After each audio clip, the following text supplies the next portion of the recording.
The number one spot is the kitchen. That's the number one investment. Then moving to the primary bathroom, making sure that that's up to date. Third would be the outside curb appeal, because people do judge a book by its cover. Make improvements to your home, it's awesome because you get to enjoy it, but you also add value. Most people can't see the vision, right? That's why it's so important to do the work before you put your property on the market. On the flip side, if you're a buyer and can see the vision, you can actually get some great deals.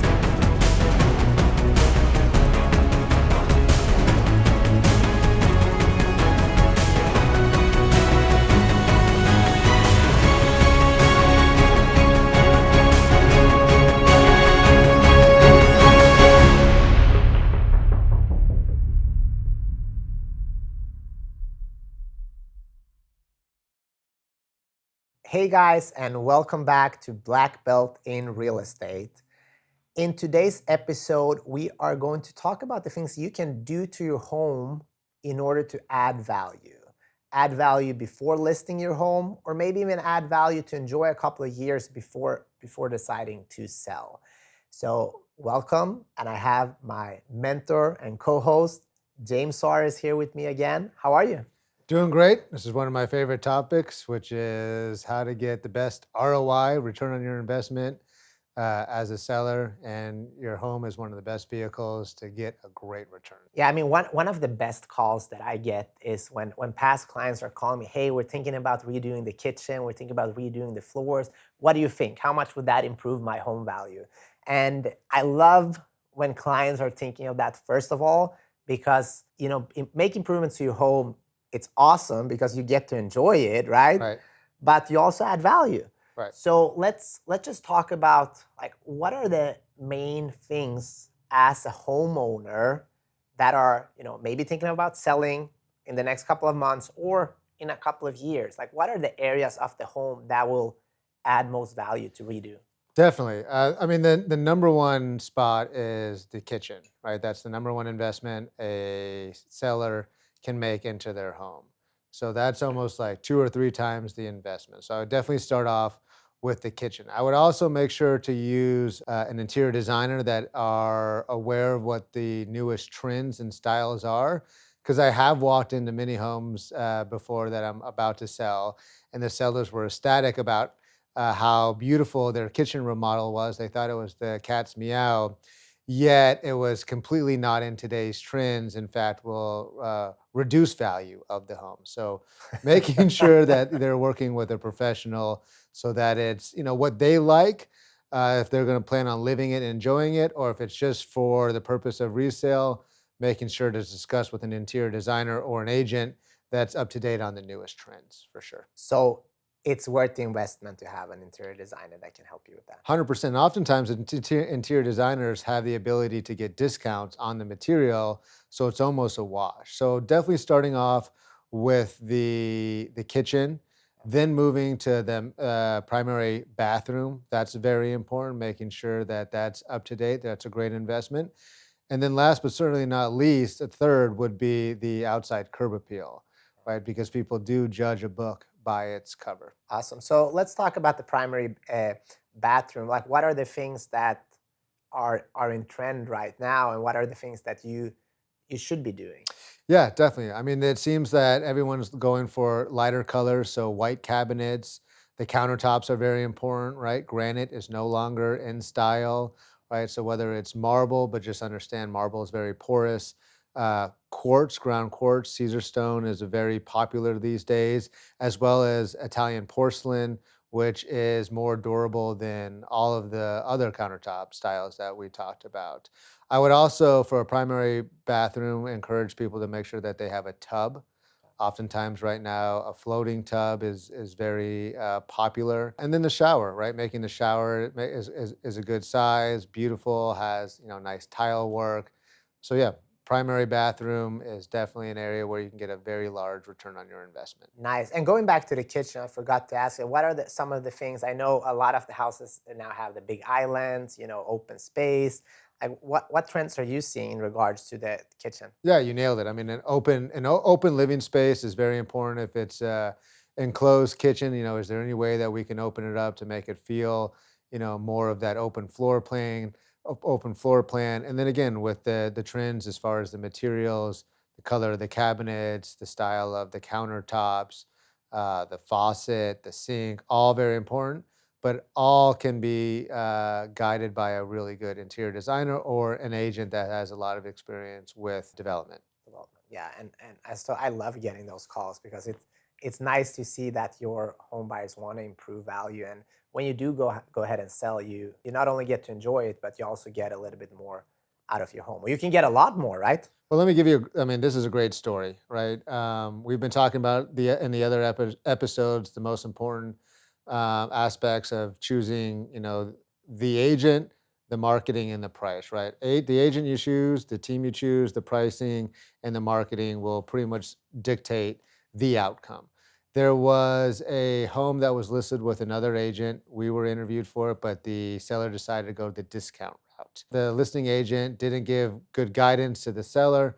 Long story short, they put it on the market and the highest value they could get was 950,000. And the seller called us in a panic thinking that they were leaving money on the table, in which we felt that they were. And long story short, the seller ended up canceling, with that listing agent, went with us. We guided them on what to do on the outside. Curb appeal is very important. What to do on the inside. We didn't do a major kitchen remodel, but a slight one. We did a little painting, and then we did staging. So the seller, put a little bit of money into it, probably let's call it 15 or 20,000. Actually, I don't think the seller put any money into it because we have our partnership program, which we invested the money up front for the seller, didn't charge them interest, didn't profit share on it, and she just repaid us back at the sale. But highest offer they got with the other agent was 950,000. 2 months later, we sold the same property for 1,160,000. So that's $210,000 more that we were able to get our seller through the proper guidance. And yes, they did have to make that investment of 20,000. Yes, they did end up paying us 1% more, but altogether, that's a $30,000 or $40,000 cost. But again, they got $210,000 more. So one would argue they got roughly $150,000 more by just going, with an experienced team. I mean, this comes back to the guidance, I guess, all season, that like who you work with matters, and do your due diligence on who you work with. Let's get back to house and adding value. How about the floors? Yeah, floors are very important right now. If you have carpet, which is completely out of trend, right? Most, buyers will deduct value in their minds for that. Whereas if it's hardwood or engineered hardwood, they will add value. Yeah. Maybe they're older hardwood floors, right? Where we get to sand them down and stain them so they look like new, right? Some people, especially in the 90s and early 2000s, put travertine as their floor, which is completely out of style, where again, in a buyer's mind, they're going to reduce the value of the home based off of, wanting to redo the floors. And those are the type of mindsets that you don't want your clients to have. Whereas if you did invest in new floors, now it looks newer and you're going to get a big ROI, return on investment, for doing that work. Yeah, and I mean, most people can't see the vision, right? That's why it's so important to do the work before you put your property on the market, if you can. But on the flip side, if you're a buyer and can see the vision, you can actually get some great deals, even in any market, right? In any market, but if we're talking to the sellers, we don't want anybody to get great Yeah. deals on our listings. And you're completely right.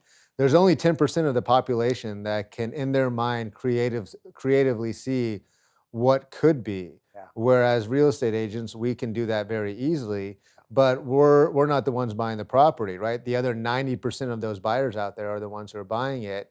And so we need to help guide them see what could be. And that is through remodeling.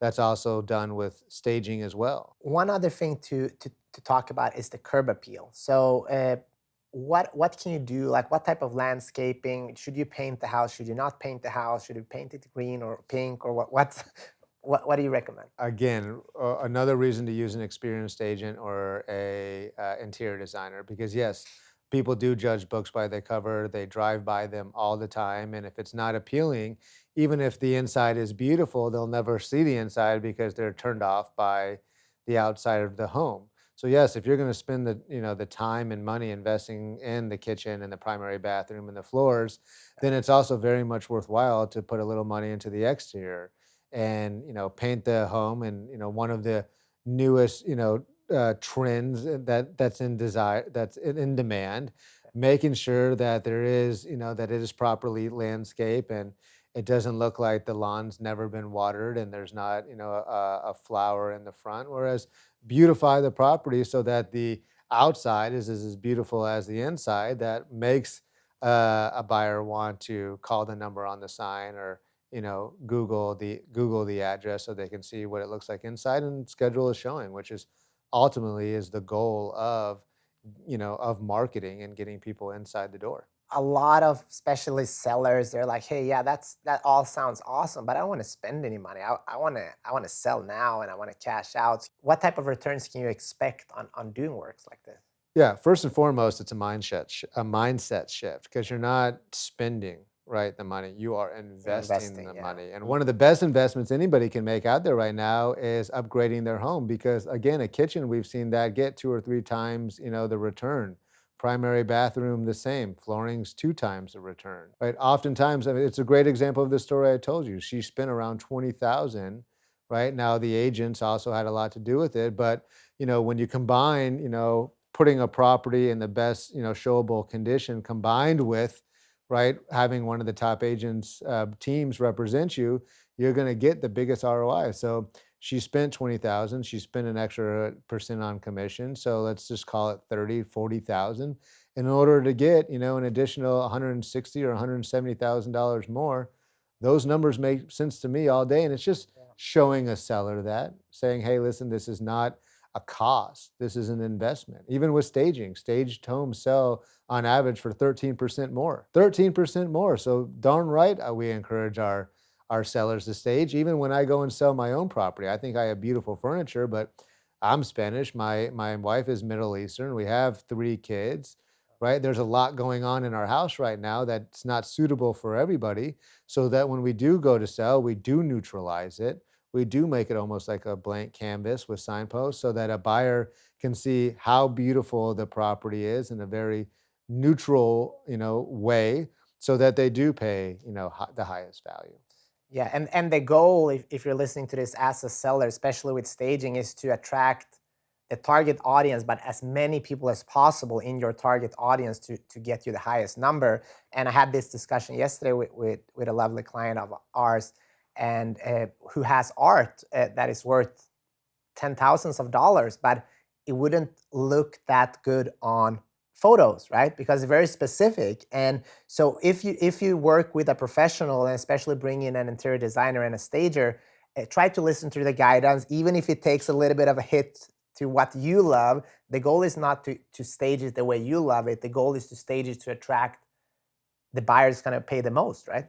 100%, right? It's about depersonalizing the property so that a buyer can walk in and envision themselves Yeah. living in the property. And yes, art is a great example because art is very personal, right? My style of art versus your style of art, are probably very different.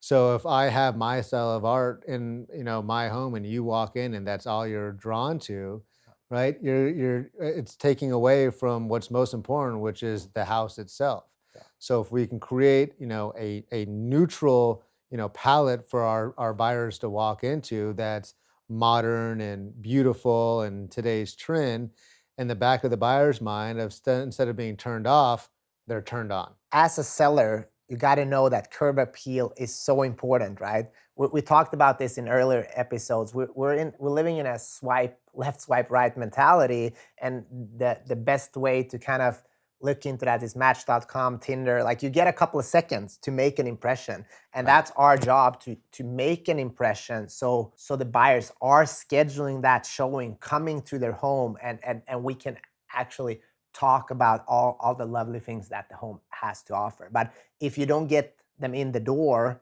it's you can't even do that. You can't do that. And that's what marketing is so important too, because when you take the pictures, when you take the video, when you take the 3D tour, buyers, especially coming out of this post pandemic era where they're just used to only seeing properties online because they were literally risking their lives to go and see properties, they still have these habits of, hey, let's go through all the pictures, let's take the 3D tours, let's watch the video. Whereas before, they just throw it on the open house list. Whereas now they are going through every photo, every video, every 3D tour to say, okay, is it worth me going to this to see this property? And if your property is not positioned well and doesn't show well, then yeah, you'll never get, that buyer, and through the threshold. Yeah, and I mean, listen, we're all pretty, in a way, kind of lazy and comfortable now. You can do anything online, and you're not going to go out of your way unless there's something that excites you. And that's our job, to make it exciting and to stand out and to show what this home is really about, to get people in through the door. A couple of those things are what we spoke about today, to add value to your home, right? Right. I mean, a seller's gonna have to decide, right? Yeah. Do they want to do what it takes to get, the highest value out of their number one asset or probably one of their top assets? Yeah. Or do they want to leave money on the table? Yeah. Right. And what our goal is to make sure that we get every dime out of the sale of a property. Now, some sellers don't want to go through that process. Some sellers are okay not getting the highest value because they don't want to go through the work and they just want an as if private sale. And you know, you know, by all means, that works as well. And we have strategies in place in order to accomplish their goals. But if someone's watching out there, a seller that's watching out there, and they want the absolute highest value, then our team has the experience of, hey, these are the steps. This is the process. This is where we need to put the money in order to get the highest value. Never do we suggest that a seller put money into something that there's not an ROI. For instance, if there's a roof leak, right? We're not going to advise the seller to put a whole new roof on their house, which could cost 20,000, where we could probably negotiate a credit for 5,000. Yeah. But again, if we put that 20,000 in the primary bathroom, they're probably going to get, 40 to $60,000 in return for that. That makes sense. That makes sense. Yeah, it's all in the data, in the numbers, and having the right guidance. So thank you, James, again, for being here with us. Thank you guys for watching Black Belt in Real Estate. We're approaching the final episode of the first season. So I hope you enjoyed us so far. In this final episode that will come next week, we will talk about the pros and cons of buying a fixer-upper. If you're curious on how that would look like for you in your life, and if that's something that you are excited about, tune in, because I'm sure you're gonna get a lot of value. See you then. This is Peter Jumrukovski, and on behalf of me and James Suarez with the Suarez team, we would like to say thank you for watching Black Belt in Real Estate. We would love to hear from you, and we would love to earn your business. If you're curious on working with us, please reach out.